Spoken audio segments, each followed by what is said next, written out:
Brooks Koepka getting it done at the PGA Championship with some historic numbers. So much to look at today. Let's jump right into it on this Data Monday. Let's tee it up.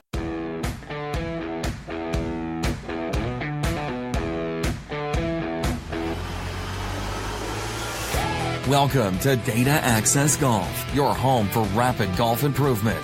And now, from the thin air of the Rocky Mountains, next on the number one tee, your host, Aaron Stewart. Hey everyone, welcome to another episode of Data Access Golf, the podcast. Thanks for being here today. I went to record. I got so excited. I recorded this entire podcast last night and did not have my mic on. So this is a second time through, which will hopefully make it a little more polished. But it wasn't the best. But anyway, so much to go over today. So many cool things from the PGA Championship. As far as the data and the stats and the situation and all that goes, so much went into that victory that when you start looking at the numbers, it gets super exciting and really, really cool stuff. So a couple things I wanted to do today just to sort of wrap up the second major of the year, which has been so confusing, right? The PGA always was at the end. And man, it's just messed with my mind trying to figure out, I kept saying that Koepka was going to be 3 in a row, but no, that's the US Open. So anyway, bottom line is Brooks Koepka has now got back-to-back PGA Championships and back-to-back US Opens. He will be going for 3 in a row at the US Open in Pebble Beach. So amazing play. This guy is a freak. You put pressure on this guy and he just goes to work. And the numbers, it's going to be interesting because when we go through the numbers, we can see a huge difference in his major play versus his just an everyday tournament play. And the bigger the venue and the bigger the spotlight, the better he plays, which is fascinating, I think, to all of us who have been put in pressure situations and have not reacted that way. So we'll take a look at all that. It's pretty cool and exciting stuff. What I wanted to do first, though, is jump right in. You'll remember at a previous show when we were trying to use data to figure out who was going to win the tournament. We went and took the Las Vegas odds and then went and applied different performance statistics of the different players and then ranked them based on those numbers. Interestingly enough, out of the top 20 that we pulled out, Jordan Spieth was a 45-1 odds, and he finished dead last on our list. We know that he finished tied 3, and he led the field in putting, and he was extraordinary. And it's amazing what a good putting performance will do for you. But this tournament was not won in putting, which is what skewed the numbers. So as you'll remember, we had the following. I'll just go through the top 5. Dustin Johnson, Rory McIlroy, Brooks Koepka, Justin Rose, and Jason Day as the top 5. Dustin Johnson obviously finished second. Rory McIlroy finished tied 8th. Brooks Koepka obviously won. Justin Rose finished tied 29 and lost 13 spots the last day by shooting a 72. And then Jason Day also shot a 72 and tied for 23rd and gained 3 spots with a 72. So you've got Ricky Fowler, Adam Scott, Patrick Cantlay, Tiger Woods obviously cut, Rahm cut, Sergio Garcia cut, Tommy Fleetwood, mercy, bless his heart, a 78 on the final day to drop down to tied for 48th. He dropped 32 spots the final day. But anyway, what I did in these numbers is you go through and you look at a golf course and you say, okay, what is the big problem with this golf course? And it coming out from everybody this was before the rain hit, that it was going to be putting and driving. And so you more heavily weight those two items and how people are performing in those areas. And then you try to come up with these numbers. Where this thing got wrong, and I just kind of did some quick calculations. So I put a pretty heavy weight on putting. And it turns out that putting wasn't that important for Brooks Koepka's victory because he was so good in other areas of his game. If we take off that weight on putting, then this puts Brooks Koepka up at the top. So pretty interesting stuff there. The data was close. I just weighted it improperly, and so I wasn't able to come up with the right number for you. But it was pretty solid. We did pretty well with the data and the performance numbers. It is important to see them working into that tournament. We literally had no numbers on Tiger Woods. He hadn't played at all before that tournament. So very hard there. But Vegas had Tiger Woods at 10-1 and Brooks Koepka at 10-1. So really missed on Tiger Woods, but nailed it with Brooks Koepka. So that's the first thing I wanted to go over. Sort of just let's recap and button up those predictions that were based on the data. And Brooks Koepka got it done. And the data would have backed that up had we not weighted putting so heavily in our numbers. Cool. All right. So we'll just jump right into a couple things. We'll go through the rankings, how that changed for Brooks Koepka, the consistency numbers we go through every week on a Data Monday. And then we'll go through our baselines, which is kind of cool because you'll see. It's really interesting, fascinating numbers here. Then we'll talk about the money, what this did for his pocketbook. And then we'll wrap this baby up with a cool kind of comparison. We're going to look at the strokes gain advantage of Brooks Koepka versus Dustin Johnson. And just briefly, Brooks Koepka, when he went in and those first 2 days, he was so dominant, right? I mean, he played so well. And if we look at strokes gain total, and as you know, strokes gain is just a measurement. It does two things, right? Strokes gain compares the player's performance against the field. So you're really only looking at everybody who's playing, and that's it. You don't really look at anything else. It's not based on handicaps of members all over the world or anything. It's just those players playing that particular day on that particular course in those conditions, right? Now, conditions can change throughout the day, and that's one of the variables that kind of messes with strokes gain. But it's the closest we can get, right? Because we're doing it in a very tight period, right? An 8-hour period of play, typically those first 2 days. And so it measures, so players' performance against the field, and then strokes gain is then able to isolate players' performance into certain activities. So it started with strokes gain back in 2011, strokes gain putting. We've talked about that for years.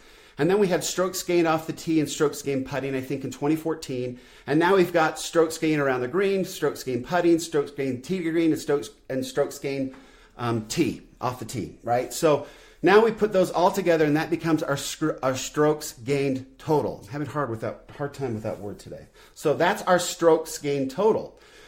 Well, if you look at Brooks Koepka and his performance for those first 2 days, he gained 10 strokes on the field the first day, round one.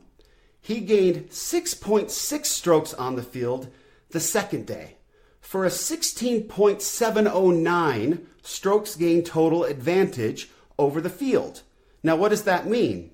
Well, I went back and looked over all the strokes gain totals for 4 days of all the tournament victors to this point in the year. And some of them we can't do the match plays and different things. But of all the ones where we had a stroke gain total, the average stroke gain total for a victor, a champion of each one of these total, the average for the entire field is 14.75. So Brooks Koepka in 2 days had a greater strokes gain advantage than the average of the entire year for all 4 days, which is pretty spectacular, honestly. Now, Brooks Koepka finished with an 18.5 strokes gain total for the tournament, and that is a dominant performance. There's only one other player this year that has finished above that, and that's Dustin Johnson. He finished at a 20.4 strokes gain advantage, and that was back at the WGC Mexico. So Brooks Koepka, that's how dominant this performance was in a major. That there's only been one other player, and it happened to be the guy that almost took him out that last day. So that's just amazing. Those first 2 days set Brooks Koepka up. And what's really cool about this is the way it wasn't his putting. So we'll take a look at that. So I wanted to dive right then back in. Let's dive right into the numbers. The numbers as far as his rankings and how that changed. So in the FedEx Cup, he was ranked number 5 when he came into the week. He leaves the week as the PGA champion and ranked number 2 in the FedEx Cup, only behind Matt Kuchar. and his world golf ranking went from number 3 to number 1. So he now bumped out his good buddy Dustin Johnson and now is number 1 in the world.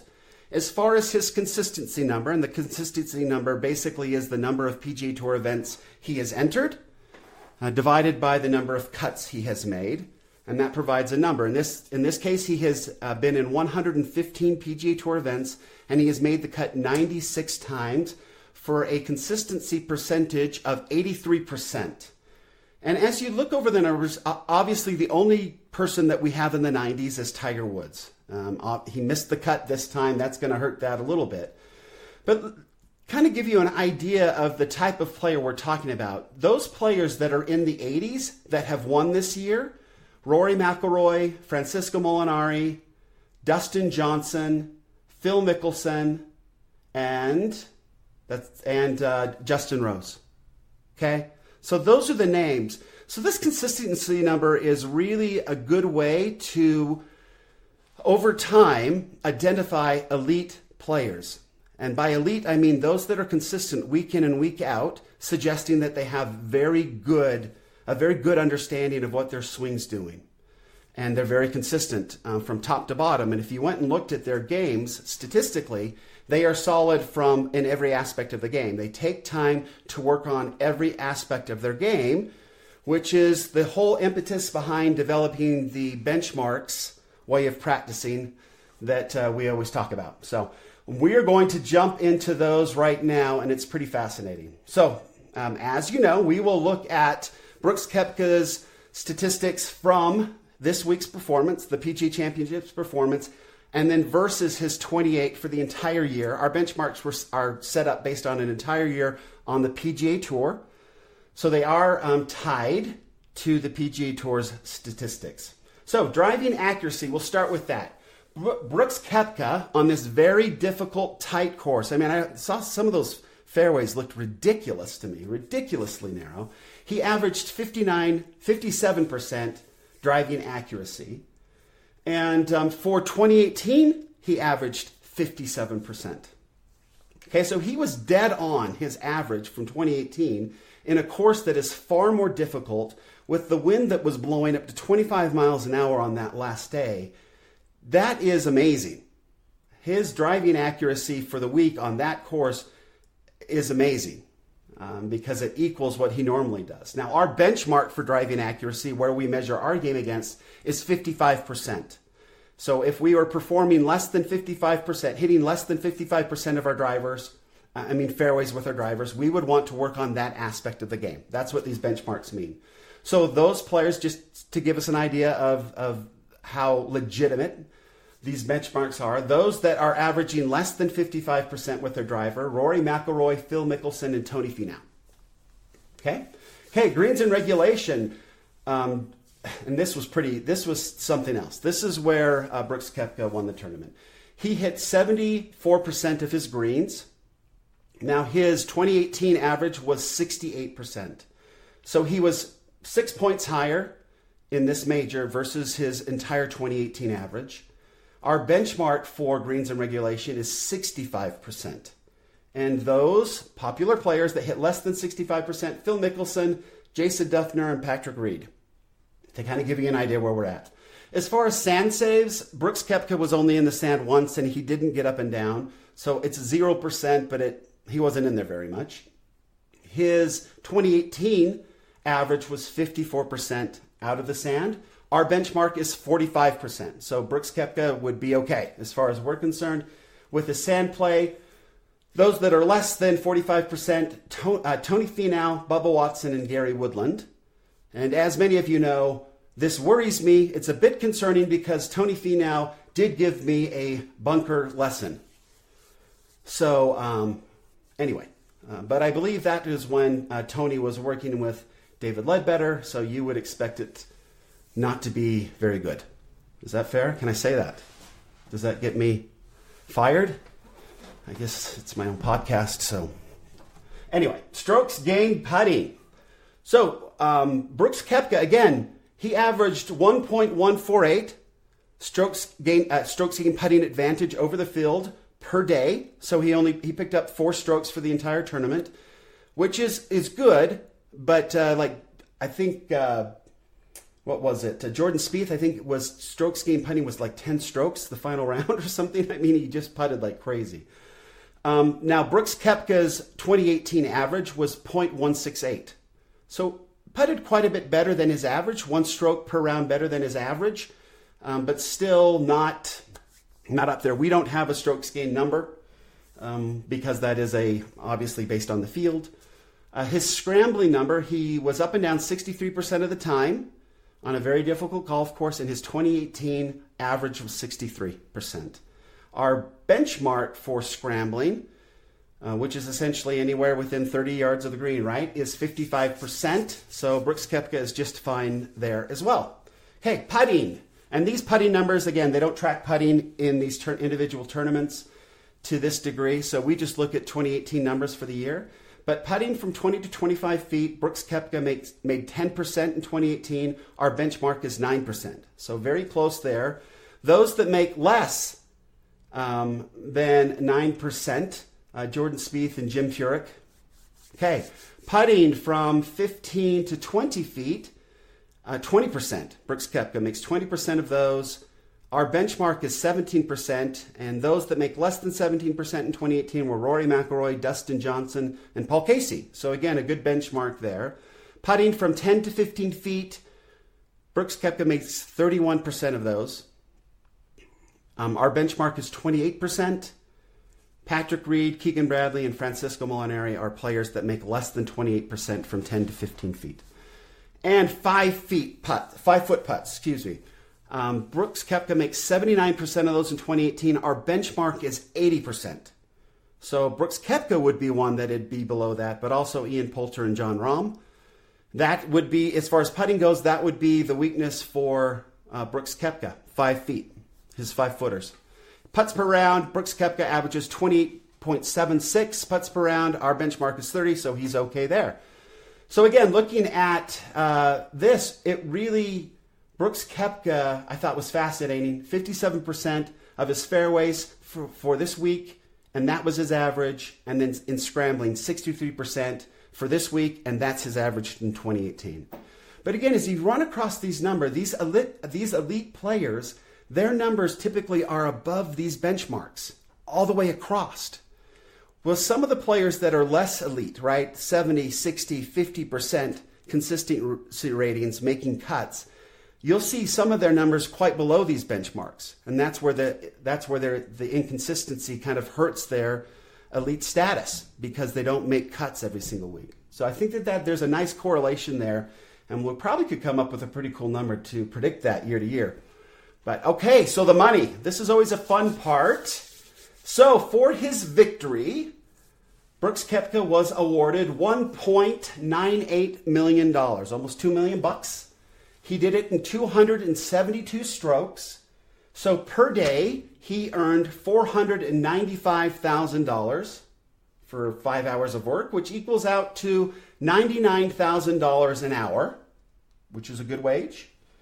Now that averages to his per stroke take home was $7,279 per stroke is what he earned.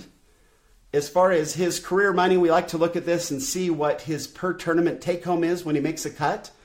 So Brooks Koepka has earned in his career $24,583,929.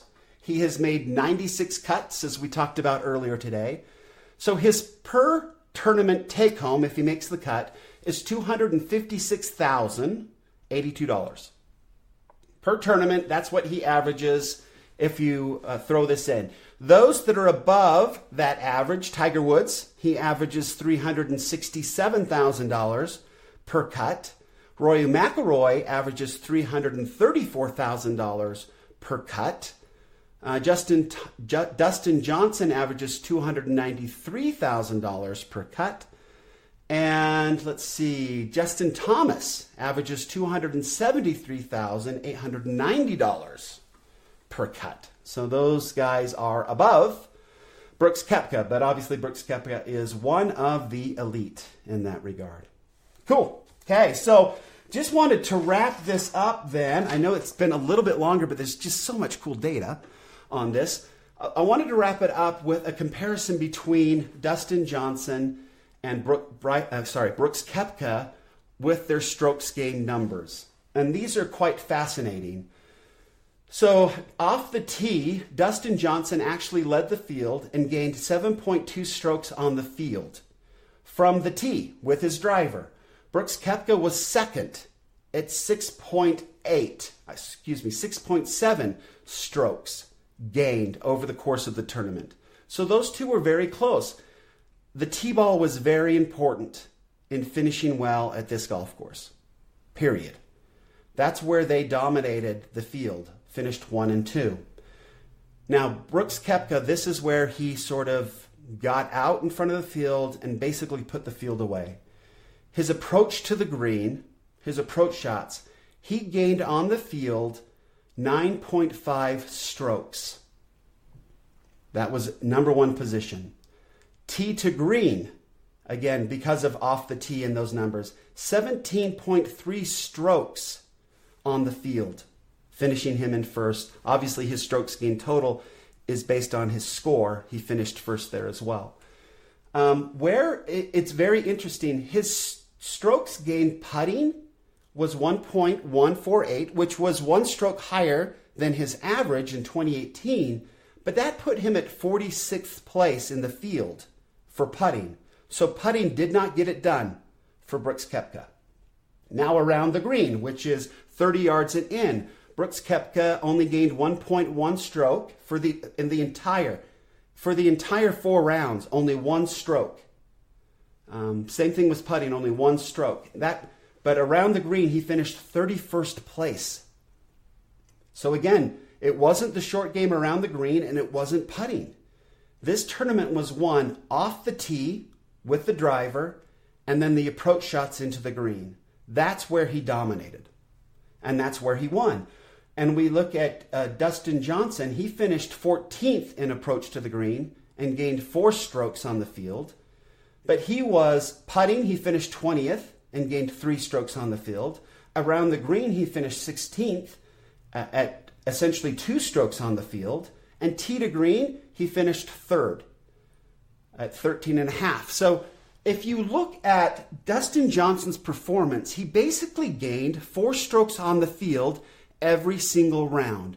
Brooks Koepka gained 16 strokes on the field the first 2 days and then kind of held on for dear life and gained 2 strokes on the field the final 2 days. It was really 2 strokes on the field the 3rd day, and he lost only half a stroke on that final round to win by 2. It looked like he was playing horribly, but the course was so difficult that despite all the bogeys and the struggles that Brooks Koepka had on that final day, he only lost a half a stroke to the field. That's how difficult the course was playing. So all in all, Dustin Johnson played 4 more consistent days, but Brooks Koepka got so far ahead those first 2 days that the consistent play of Dustin Johnson couldn't catch him. So if you wanted to look at this as far as the tortoise and the hare, tortoise lost, right? The rabbit got out, sprinted out ahead, and then just sort of walked its way in and won this thing. So, in this particular case, the fable doesn't work with the tortoise and the hare. Brooks Koepka got out to a very quick, fast lead and then held on. And Dustin Johnson, with his very consistent 4 strokes gained every single day, wasn't able to catch his buddy. So a very cool tournament. Man, it was so fun, so interesting. I was completely enthralled with it that final day. Just a lot of fun to watch, a lot of good golf, a tough golf course. That is a big ballpark. And to watch folks these are the most elite players in the world. I would shoot $1 million on this course. Right? I mean, it's just to watch them play and watch them, just display their craft is so impressive, and it's so fun to watch. And golf is the greatest game in the world for so many different reasons. But the precision we see of these players at this day and age with this equipment and the agronomy and the course conditions, and it's fascinating. All of it is just beautiful and fascinating, and what a great, cool topic to talk about and geek out about. So hopefully that was as fun for you as it was for me putting it all together. The data on this one was fascinating. Just a geek fest for sure. But congratulations to Brooks Koepka. Very excited to see how he does at Pebble Beach. I'm sure there are going to be a lot of folks gunning for him. He's as far as the Las Vegas odds maker go, he is the hands-on odds-on favorite to win at Pebble Beach, but we'll see how that plays out. So until next time, this is Aaron Stewart saying thank you for joining us on this Data Monday. And until next time, better data always means better golf. Thanks. Thanks for listening to Data Access Golf with Aaron Stewart. Check us out online at dataaccessgolf.com, and we'll see you on the next episode.